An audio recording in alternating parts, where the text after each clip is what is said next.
নমস্কাৰ আপোনালোক সকলোকে স্মাৰ্ট ইন এছএমৰ নতুন এটা ভিডিঅ'লৈ স্বাগতম জনাইছোঁ। চ' আমি আলোচনা কৰি আছোঁ জিএনএম নাৰ্ছিং এণ্ট্ৰেন্স এক্সামৰ কাৰণে ইম্পৰ্টেণ্ট কুৱেশ্যন এনচাৰ। গতিকে ভিডিঅ'টো স্কিপ নকৰাকৈ প্ৰথমৰ পৰা শেষলৈ চাই যাব।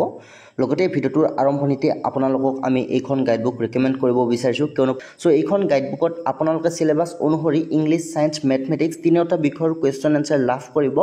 গতিকে আপোনালোক যিসকলে নাৰ্ছ হোৱাৰ সপোন মনত পুহি ৰাখিছে, গতিকে এণ্ট্ৰেন্স এক্সামত আপোনালোকে খুব ভাল ফল প্ৰদৰ্শন কৰিব লাগিব, তেতিয়াহে আপোনালোকে নাৰ্ছিঙত ছিট লাভ কৰিব চৰকাৰীভাৱে। গতিকে আপোনালোকে এইখন গাইডবুকৰ জৰিয়তে খুব ভালদৰে প্ৰিপাৰেশ্যন কৰিব পাৰিব। এইখন গাইডবুকৰ পৰা যোৱা বৰ্ষত 80%তকৈও অধিক কুৱেশ্যন এনচাৰ কমন আহিছে। গতিকে আপোনালোকে নিৰ্ভয়ে এইখন গাইডবুকৰ পৰা খুব ভালদৰে প্ৰেক্টিছ কৰিব পাৰিব। যিসকলে এতিয়াও ডাউনলোড কৰি লোৱা নাই, ডাউনলোড কৰি ল'ব পাৰিব। লিংক এই ভিডিঅ'টোৰ তলত ডেছক্ৰিপশ্যন বক্সত দিয়া আছে। যিসকলে ডাউনলোড কৰা নাই, সেই লিংকত ক্লিক কৰি আপোনালোকে ডাউনলোড কৰি মোবাইলতে পঢ়িব পাৰিব, অসমীয়াতে পঢ়িব পাৰিব। গতিকে এইখন গাইডবুকৰ জৰিয়তে আপোনালোকে নাৰ্ছত ছিট লোৱাত যথেষ্টখিনি সহায় হ'ব। ডাউনলোড কৰি ল'ব পাৰিব। চ' বেছি পলম নকৰি ভিডিঅ'টো আৰম্ভ কৰিছোঁ। চ' প্ৰথম কুৱেশ্যনটো দিয়া আছে, যদি পোহৰ এটা মাধ্যমৰ পৰা আন এটা মাধ্যমলৈ গতি কৰে ইয়াৰ পৰিৱৰ্তন হয়। অপশ্যনসমূহ দিয়া আছে কম্পনাংক, বেগ, তৰংগ দৈৰ্ঘ্য আৰু কোনো পৰিৱৰ্তন নহয়। যদি পোহৰ এটা মাধ্যমৰ পৰা আন এটা মাধ্যমলৈ গতি কৰে তেতিয়া কি পৰিৱৰ্তন হয়? চ' ইয়াৰ শুদ্ধ এনচাৰ হ'ব অপশ্যন নম্বৰ বি, ভেল'চিটি। বেগৰ পৰিৱৰ্তন হয়। যেতিয়া পোহৰ এটা মাধ্যমৰ পৰা এটা মাধ্যমলৈ গতি কৰে তেতিয়া বেগৰ পৰিৱৰ্তন হয়।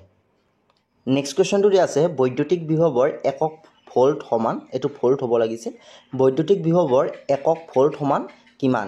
চ' জুল কুলম, কুলম জুল, নিউটন পাৰ কুলম আৰু জুল পাৰ নিউটন দিয়া আছে। ইয়াৰ শুদ্ধ এনচাৰ হ'ব অপশ্যন নম্বৰ এ, জুল পাৰ কুলম। বৈদ্যুতিক বিভৱৰ একক ভোল্ট সমান জুল পাৰ কুলম। ঠিক আছে, অপশ্যন এ শুদ্ধ এনচাৰ।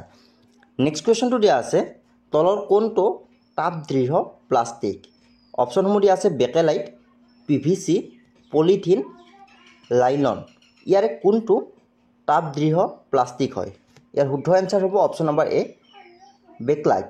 বেকলাইট হৈছে তাপদৃঢ় প্লাষ্টিক।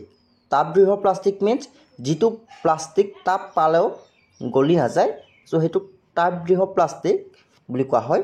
নেক্সট কুৱেশ্যনটো দিয়া আছে, গেছলিনৰ উতলাংকৰ পৰিসৰ কিমান?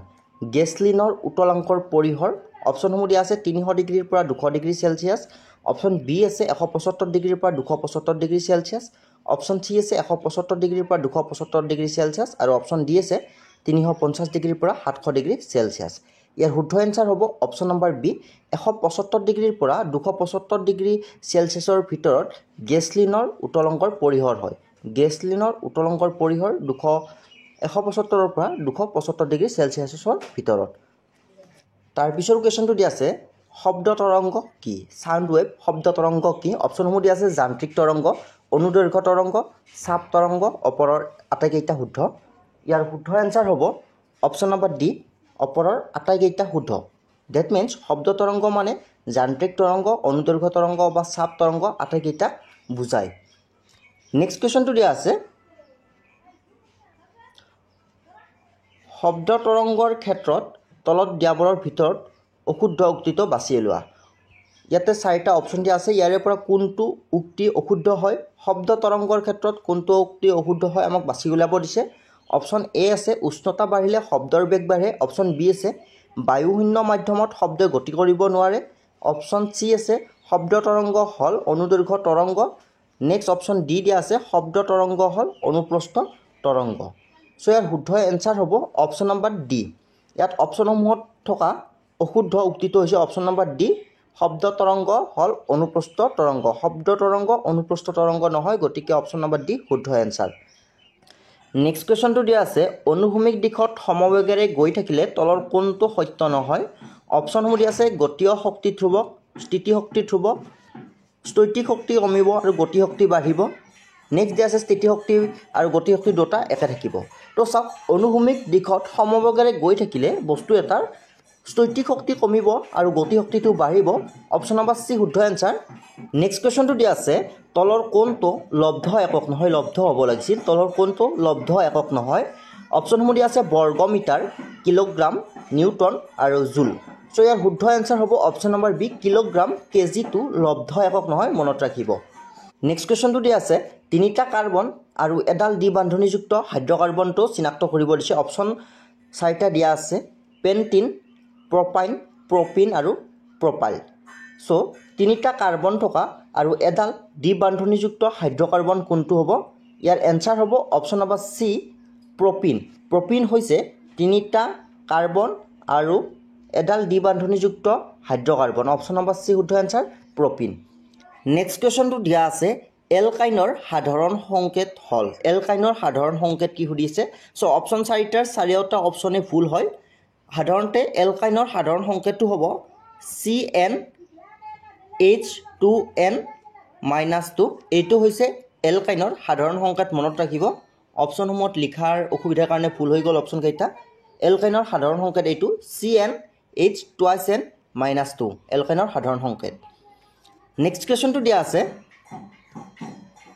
কোনখন দাপনে যথাযথ পৰিবৰ্ধিত আৰু আপাত প্ৰতিবিম্ব গঠন কৰে অবতল উত্তল সমতল আৰু অপশ্যন ডি দিয়া আছে এ বি সি তিনিটা শুদ্ধ সো ইয়াৰ শুদ্ধ এনসাৰ হ'ব অপশ্যন নম্বৰ এ অবতল দাপনে যথাযথ পৰিবৰ্ধিত আৰু আপাত প্ৰতিবিম্ব গঠন কৰে অবতল দাপন অপশ্যন এ শুদ্ধ এনসাৰ নেক্সট কোৱেশ্চনটো দিয়া আছে আভ্যন্তৰীণ পূৰ্ণ প্ৰতিফলন সম্ভৱ হয় অপশ্যন 4টা দিয়া আছে ইয়াৰে কোনটোত আভ্যন্তৰীণ পূৰ্ণ প্ৰতিফলন সম্ভৱ হয় মাত্ৰ হীৰাৰ ক্ষেত্ৰত লঘুতৰ মাধ্যমৰ পৰা পোহৰ ঘনতৰ মাধ্যমলৈ গতি কৰিলে ঘনতৰ মাধ্যমৰ পৰা পোহৰ লঘুতৰ মাধ্যমলৈ গতি কৰিলে আৰু অপশ্যন ডি দিয়া আছে কেৱল মৰুভূমি অঞ্চলত সো ইয়াৰ শুদ্ধ এনসাৰ হ'ব অপশ্যন নম্বৰ সি ঘনতৰ মাধ্যমৰ পৰা পোহৰ লঘুতৰ মাধ্যমলৈ গতি কৰিলে আভ্যন্তৰীণ পূৰ্ণ প্ৰতিফলন